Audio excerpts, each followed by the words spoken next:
As we know, we are currently heading towards the latest version of Honkai Star Rail version 3.3, which will most likely be released next month. And as usual, in this video we will discuss thoroughly about the character recommendations that you should choose in the upcoming version. According to rumors, there are currently 4 characters that are planned to appear in the version. These characters are Hyacine, Herta, Cipher and Aglaea. Honestly, these 4 characters are still quite new characters and have a pretty good performance at the moment. Of course, many of us will certainly be confused to choose which one is the best, right? So without further ado, I'm Hoyostation and we will jump right into the video. Let's do this. Before we continue the video, I want to tell you some super important information that you should know, guys. It's about Top Up Life. Top Up Life is a trusted top-up service offering a variety of your favorite top games such as Genshin Impact, Honkai Star Rail, and Zenless Zone Zero. As a global platform, Top Up Life offers a variety of popular local and international live streaming and game top-ups. Game cards, gift cards, and game CD keys with digital catalog has over 3,000 game channels. Supported by 70 international partners and more than 126 gaming communities worldwide. Of course, Top Up Life also offers the best prices up to 25% off, which means you can get much cheaper prices than you can get today. Still not enough, you can enter the promo code at the time of purchase and get an additional sweet 8% discount. Still not sure about Top Up Life? Do not worry, Top Up Life is a leading global brand with over 10 years of experience specializing in providing online game stores and distribution platforms for live streamers, gamers, game developers, and publishers. Of course, it's 100% legit. So what are you waiting for? Start using Top Up Life right now. Okay, before we get into the details of the characters that will be released in the upcoming version 3.3, I want to give you an update on the banner schedule for this release. In the first phase, which falls on May 21st, 2025, we will have a new Remembrance character, Hyacine, which is currently predicted to be the best sustained character for Castries. But besides Hyacine, it seems that in this phase, Herta, which was just released in version 3.0, will also appear as a rerun banner. It's unexpected, right? As for the second phase, which is expected to take place on June 14th, 2025, we will have an equally interesting character, Cipher, the buffer character that is able to increase damage output for several meta teams in the last version, namely Akron and Facial. But besides this cool character, it seems that Aglaea will also appear as a rerun banner in that phase. What do you think? Alright, now we come to the most anticipated part, the discussion of the 4 characters that will appear in the upcoming version 3.3. Which one is right for you? So let's jump right in. For the first character we will discuss is Hyacine, which is predicted to be the best sustained for Castries. Hyacine is a character with the wind type and remembrance path that can summon Memo Sprite named Lil Ika. There are some important things to know about Hyacine. One of Hyacine's main features is that she can provide extra maximum HP through her ultimate. This effect is very useful for characters like Mighty and Castries. In addition, Lil Ika can also deal damage every time Hyacine's turn ends. If Hyacine has a buff called After Rain, which she gets when she activates her ultimate. One of the interesting things about Lil Ika is that she has a talent that allows her to heal allies whose HP is reduced in any way, which means that this effect will greatly help the charging of Castries' ultimate. Because this heal can be triggered by any teammate every turn. It's very good because we don't have to wait for our turn to get healed.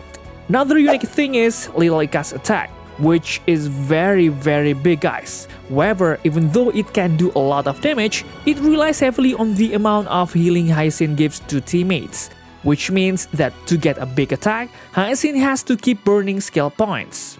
Okay, now back to the main question. Is Hyacine worth taking in the upcoming version 3.3? I give this character an 8 out of 10.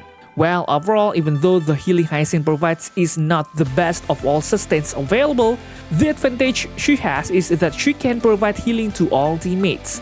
In addition, the buffs she provides, such as the maximum HP boost, will be useful for certain DPS characters such as Castries, Blade, and Mighty. While Glagger is currently doing a good job as a sustain on Castries' team, it cannot be denied that Hyacine can provide many more benefits than what Glagger offers.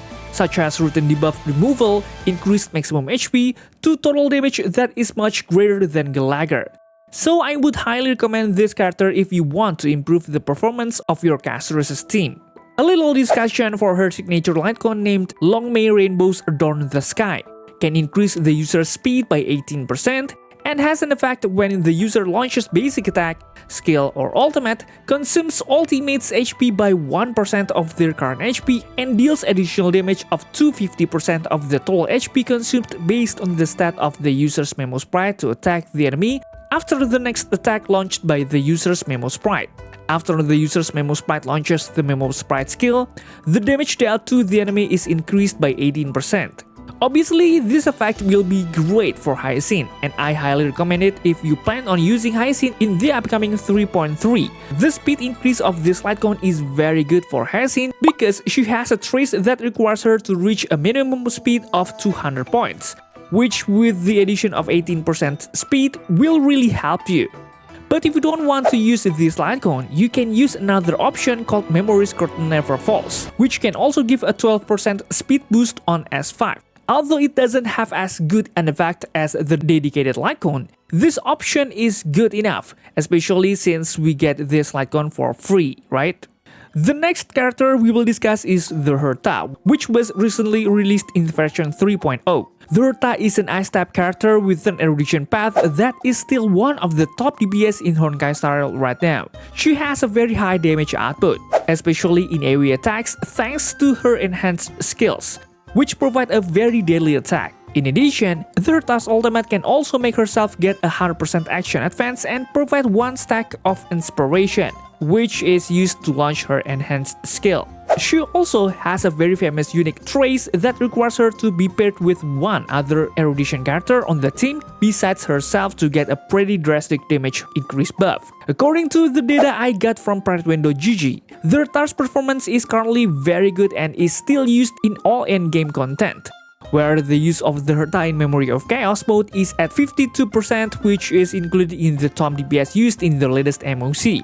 In Pure Fiction itself is at 96%, and for Apocalyptic Shadow is at 51%. Of course, this number is very good, considering that the Herta itself is a very new character at the beginning of version 3. So is this character worth picking up in the upcoming version? I give this character a score of 9 out of 10. The reason is because the Herta has an amazing kit.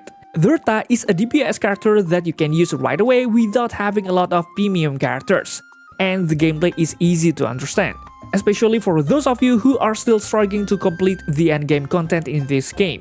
So you can take the Herta who still occupies the throne as the best DPS right now.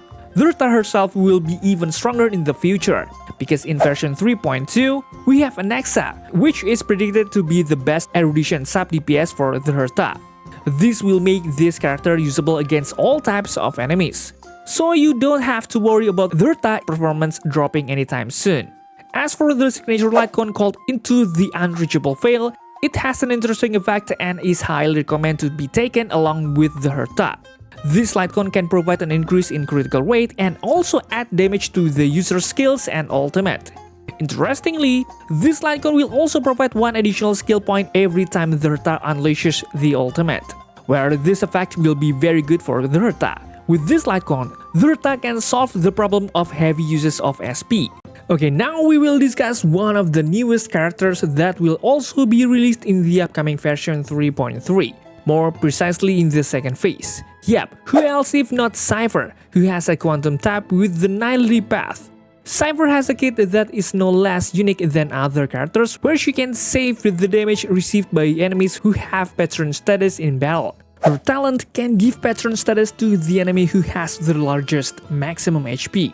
And if the enemy who has this patron status is attacked, then Cipher will record 12% of the damage received by the target. In addition, Cipher will also launch follow-up attack every 1 turn if the enemy who has patron is attacked by teammates. A little explanation about this record damage mechanism: Cipher will have a record damage number that will continue to grow as the enemy is attacked by teammates or Cipher herself. You can give this recorded damage to the enemy through the ultimate from Cipher, which will provide true damage, which depends on the existing record damage. The greater the damage record, the greater the damage from Cipher's ultimate. So that the value of Cipher will continue to increase along with the stronger DPS characters that appear in Honkai Star Rail.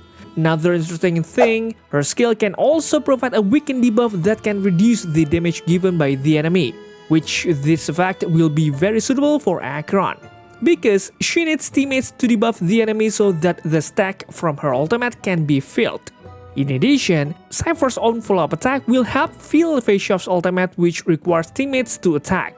Despite having some interesting kits that I have mentioned, she also has another very good mainstay kit. Namely, she has Trace, which will increase the damage received by enemies by 40%, which has no conditions. That is, just by being in the field, Cipher can give this debuff to all existing enemies. Interesting, right?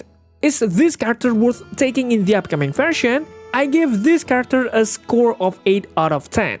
Why? Well, overall, this character is a debuffer character that is very universal.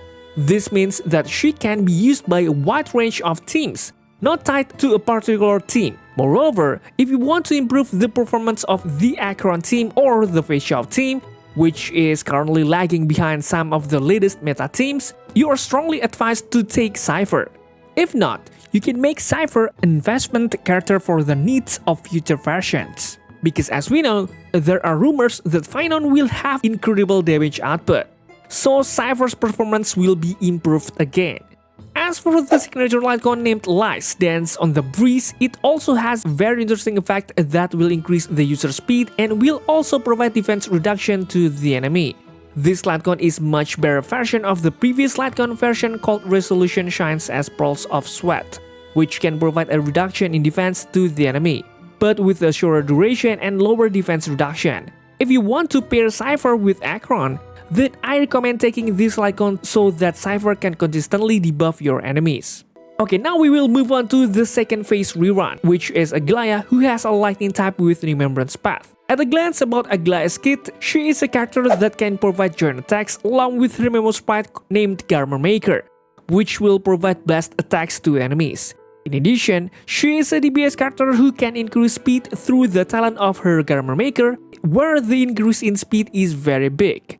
The interesting thing about this character is that Aglaea has a trace that can increase the damage from Aglaea and her Garment Maker according to Aglaea's speed. So the greater the speed she has, the greater the damage output from Aglaea and her Memo Sprite. The thing that is Aglaea's weakness here is that she requires a very big energy cost, which is around 350 points, which requires appropriate builds and teammates in order to make Aglaea's ultimate can be used consistently and optimally. Oh yeah, if you intend to take this character, then I suggest you also have Sunday, because Sunday can provide 100% action advance for Aglaea and Garment Maker and provide other buffs such as energy replenishment, critical rate, critical damage, and damage percentage through her kit. Without Sunday, Aglaea's performance, which is currently one of the top DPS, will decrease drastically, because Sunday's position itself is difficult to replace in her team. In addition, she also needs support like Robin or Tribi and Huohuo to help replenish her energy through Huohuo's ultimate. The interesting thing here is that the additional damage from Robin's ultimate can be triggered up to 2 times when Aglaea launches a joint attack to the enemy, which means that this joint attack will count as 2 attacks at once. According to the data I got from Piratewen.gg, although Aglaea is the top DPS in the current meta, her usage rate in Memory of Chaos is currently only at 9%, which is quite low, of course. Meanwhile, in Pure Fiction mode itself gets 12% and Apocalyptic Shadow at 1.6%. The numbers are quite small, especially in the Apocalyptic Shadow, where the enemies at this time are very unlikely to use Aglaea due to weaknesses and also inappropriate boss mechanics. Is this character worth picking up in the upcoming version? And I will also give a score of 7.5 out of 10, especially if you already have the best teammate, which is Sunday. Some teammates that I recommend pairing with Aglaea are Sunday, Robin, Tribi, and also Huohuo, where if you have these characters, then Aglaea's performance will increase drastically. Oh yeah, let's not forget to discuss a little about her signature lightcon called Time Woven into Gold. This lightcon will increase the user's base speed, critical damage, and basic attack damage, which are very good effect for Aglaea. Keep in mind that Aglaea needs speed at a certain number to be able to maximize the turn she gets when in Supreme Stance mode. In addition, the addition of critical damage and basic attack damage is very good due to the lack of Lightcon Remembrance options currently available. If you don't intend to take this Lightcon, you can still use another Lightcon called Memory's Curtain Never Falls, which you can get at the Herta store. This Lightcon also has a pretty good effect, which is a very big increase in speed. But overall, this Lightcon has an effect that is not better than the signature Lightcon. Okay guys, maybe that's all for this video. What do you think? Who will you take in the upcoming version? Please type in the comments down below, and don't forget to check out my other videos because they are just as cool. Thanks for watching, stay safe, stay healthy, and see you in the next video.